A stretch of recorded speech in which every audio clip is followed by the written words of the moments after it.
आप जितना जानकारी लेना चाहे ले लो, लेकिन अभी भी आप अधूरे ही हो।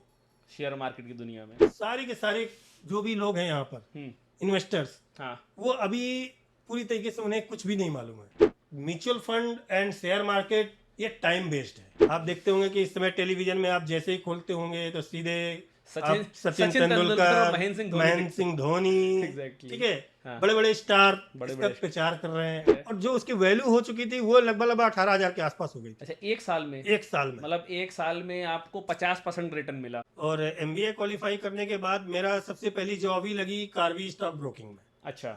जो शेयर मार्केट से रिलेटेड काम करती थी। ठीक है। ठीक है, demat, share trading and mutual fund. तो वो एमबीए वालों का वहाँ क्या काम? एक्चुअली क्या है कि हमारा काम था लोगों को उसके बारे में बताना अच्छा। और उनको कंपनी के साथ में जोड़ना। ठीक है। आप सीधे कह सकते हो कि मार्केटिंग का काम था। Marketing job. ठीक ओके। है, तो उसके लिए तो पहले तो आपके पास खुद नॉलेज होनी चाहिए। जब तक हम स्वयं नॉलेज नहीं लेंगे तब हाँ। तक हम किसी दूसरे को कैसे बताएंगे। बिल्कुल सही बात है। तो वहाँ मेरी पहला स्टेज था जब मैं इस लाइन में आया और इसके बारे में मैंने अच्छे से समझा, जाना। और जानने के बाद मैंने एक चीज़ देखा जी। कि जो आपने पहले बोला हाँ। कि एक अंधा कुआं है। हाँ। आप जितना चाहे जितना आप पूरा समय दे दो, लेकिन आप पूरी तरीके से भर नहीं पाओगे। भर नहीं पाएंगे। ऐसी समुंदर भी बोल सकते हो आप जी। कि आप जितना जानकारी लेना चाहे ले लो, लेकिन अभी भी आप अधूरे ही हो शेयर मार्केट की दुनिया में। इस दुनिया में। बिल्कुल तो बिल्कुल। मुझे तो अभी तक यही समझ में आया कि आप, ये ऐसी जगह है हाँ। जहाँ पे आप जितना चाहे, जितना ज्ञान चाहे उतना ज्ञान ले लो, जी। लेकिन आप हमेशा अधूरे ही रहोगे। बिल्कुल बिल्कुल। तो फिर इसके बाद जब आपकी जॉब लग गई उसके बाद? और इसके बाद फिर मैंने इसके थ्रू सीधे जा कर के मैं आईडीबीआई बैंक ज्वाइन किया। अच्छा, ठीक वहाँ है, ब्रोकिंग कंपनी के बाद? Yes yes. ठीक है। और फिर इसके बाद मैंने अपना सेबी में अपना रजिस्ट्रेशन कराया ठीक है। और म्यूचुअल फंड इंडस्ट्री में आया, क्योंकि मैंने सोचा कि आ, अपना काम अपना होता है बिल्कुल। और लोगों को इस लाइन से जोड़ना बहुत जरूरी है। क्योंकि समय के साथ क्या है कि भी सारे के सारे जो भी लोग हैं यहाँ पर, इन्वेस्टर्स, हाँ। वो अभी पूरी तरीके से उन्हें कुछ भी नहीं मालूम है।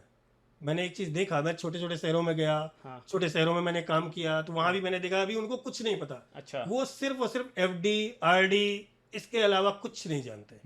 उन्हें पता ही नहीं कि और भी कौन कौन से सेक्टर हैं जहाँ पे वो इन्वेस्टमेंट कर सकते हैं। बिल्कुल सही बात है। तो मैंने सोचा कि क्यों ना इस सेक्टर में आ करके लोगों को इससे अपनी पूंजी बढ़ाने का एक मौका दिया जाए। बिल्कुल। ठीक है, लोग इसके बारे में अवेयर हों और अवेयर होकर के इसको अच्छे से समझें, जाने और इस पे पैसा इन्वेस्ट करें और इन्वेस्ट करके अपने पैसे को बढ़ाएं और एग्जैक्टली। अपने सही समय पर।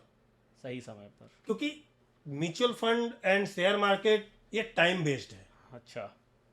और टाइम ही सब कुछ है आज के समय पर अगर देखा जाए। बिल्कुल बिल्कुल। क्योंकि आपका पैसा तो है आपके पास, हाँ। पर उसको कहाँ, कैसे, कब, कितने समय में हमें कितना पैसा चाहिए, ये आपको कौन बताएगा बिल्कुल। और कैसे आप जानोगे। इसके लिए हम जैसे फाइनेंशियल एडवाइजर की जरूरत पड़ती है लोगों को। बिल्कुल बिल्कुल पड़ेगी। ठीक है, तो क्या है कि मेरा मन यही चला कि भाई सीधे जाओ हाँ। और कस्टमर को इसके बारे में अवेयर करो जी। और उनको इससे जोड़ो। अच्छा। हालांकि आज की डेट में देखा जाए तो गवर्नमेंट भी इसके लिए बहुत काम कर रही है। बहुत ज़्यादा काम कर आप रही है। देखते होंगे कि इस समय टेलीविजन में आप जैसे ही खोलते होंगे तो सीधे सचिन आप सचिन तेंदुलकर और तेंदुलकर, महेंद्र महेंद्र सिंह सिंह धोनी धोनी, एग्जैक्टली। ठीक है, हाँ। बड़े बड़े स्टार बड़े इसका बड़े। प्रचार कर रहे हैं, एडवर्टीजमेंट चल रहा है, जी। लोगों को इसके बारे में अवेयर कर रहे हैं। इससे भी बहुत बेनिफिट मिल रहा है, लोग बहुत अच्छे से समझ रहे हैं जी। कि हाँ ये भी एक जगह है जहाँ पे हम पैसे को इन्वेस्ट करके अपने लिए पैसा बना सकते हैं।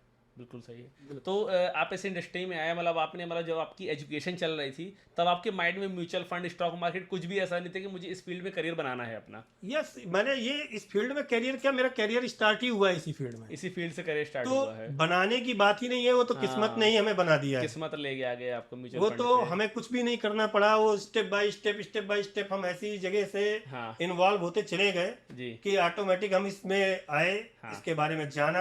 हाँ। और फिर सोचा कि जब हमने जाना है तो कुछ लोगों को और बताएं बिल्कुल बिल्कुल। और इससे बहुत सारे लोगों को हम जोड़े।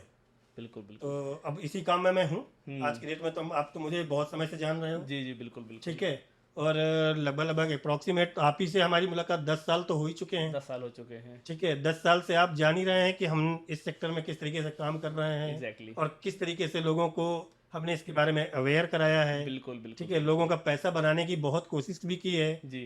ठीक। और कोरोना जैसे कॉल में भी उसका पैसा डूबने ना पाए उसके लिए बहुत सारे प्रयास किए हैं।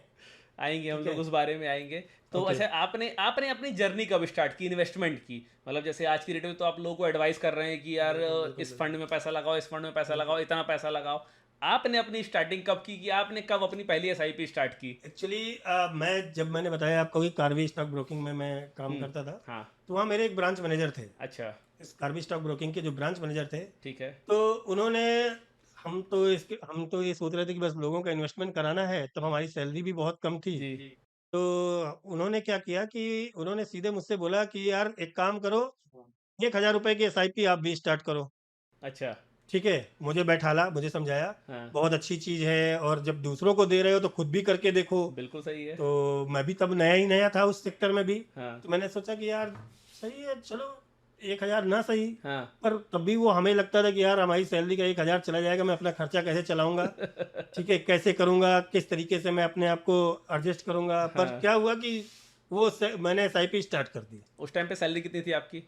12,000 थी। अच्छा, 12,000 रुपए थी। और किस ईयर की बात और है ये बात हो रही है सन 2011 में। यस। ओके, मतलब आज से 13 साल पहले। 13 साल पहले। ठीक है। तो 1000 की मैंने एसआईपी स्टार्ट की। हाँ।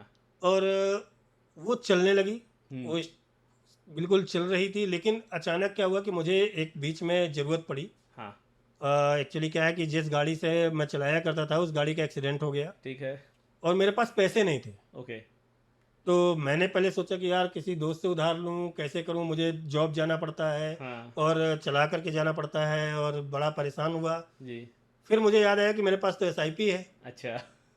मैं उसे भूल चुका था, मुझे वो याद भी नहीं था कि मैंने कोई एक एसआईपी भी दे रखी है जो कट रहा है मेरे अकाउंट से। अच्छा, क्योंकि वो अपने आप ऑटोमेटिक अकाउंट से वो ऑटोमेटिक अकाउंट पे लिंक रहता है, वो ऑटोमेटिक कट जाती है। सैलरी आती है जो हमने एक डेट फिक्स कर दी, उस डेट को ऑटोमेटिक कट जाती है। तो फिर माइंड में भी नहीं रहता कि ये कट रहा है। हाँ बिल्कुल, वो चल रहा था, चलता जा रहा था। जितना मेरे पास पैसा आता था उससे मेरा खर्चा चल रहा था। ठीक है। तो ये 1 ही साल हुए थे मुझे। अच्छा, 1 साल हो गए एसआईपी के। ठीक है। तो उसके बाद जब मैंने देखा तो वो एसआईपी अप्रोक्सीमेट 12,000 रुपए तो लगभग मेरे जमा हुए इन्वेस्टमेंट अमाउंट था। ठीक है, 1 साल में। ठीक है। और जो उसकी वैल्यू हो चुकी थी वो लगभग 18,000 के आसपास हो गई थी। अच्छा, 1 साल में? 1 साल में, मतलब 1 साल में आपको 50% रिटर्न मिला? यस एसआईपी में। तो मैं देख करके मैं शॉक्ड रह गया। मैंने कहा अरे यार इतना पैसा कैसे हो गया। हाँ। ठीक है, जबकि मुझे अभी ज्यादा नॉलेज उस समय नहीं थी। कौन सा फंड था वो स्मॉल कैप सेक्टर था। Small cap sector. ठीक है, तो मुझे ज्यादा नॉलेज नहीं थी इसके बारे में। ठीक है। लेकिन मैं भी अब उस समय ज्ञान ले रहा था। हाँ। तो मुझे उस समय बड़ा आश्चर्य हुआ। फिर मैंने उससे पैसे निकाले। हाँ। मेरी जो भी जरूरतें थी उससे पूरी हो गई। अच्छा। मेरी बाइक तैयार हो गई फिर से। और फिर से मैं उस बाइक को लेकर, मुझे किसी से ना उधार मांगना पड़ा ना कुछ, जबकि मेरे दिमाग में बिल्कुल नहीं था। तो आपने ये नहीं सोचा कि यार अगर 1 साल में 50% रिटर्न आ गया है, मैं इसको कंटिन्यू करता रहूंगा तो और बढ़ जाएगा? तो मैंने ये सोचा। अच्छा। उसके बाद मैंने फिर से 1,000 और एक्स्ट्रा इन्वेस्ट अच्छा, मतलब वो 18,000 निकालने के बाद जो आपका एसआईपी अमाउंट 1,000 था वो 2,000 कर दिया। Oh great. ठीक है, और उसके बाद से मुझे उसकी आदत सी पड़ गई। अच्छा। ठीक, और वो फिर मैं अपने हिसाब से हाँ। कभी जब भी मेरे पास पैसे एक्स्ट्रा आते थे वो भी मैं इन्वेस्ट कर देता था। ठीक है। ठीक है, या मेरे पास जरूरत की नहीं है और पैसा पड़ा हुआ है बिल्कुल। तो मैं सीधे उसी में इन्वेस्ट करता था। अच्छा। और वो पैसा मुझे बनता चला गया।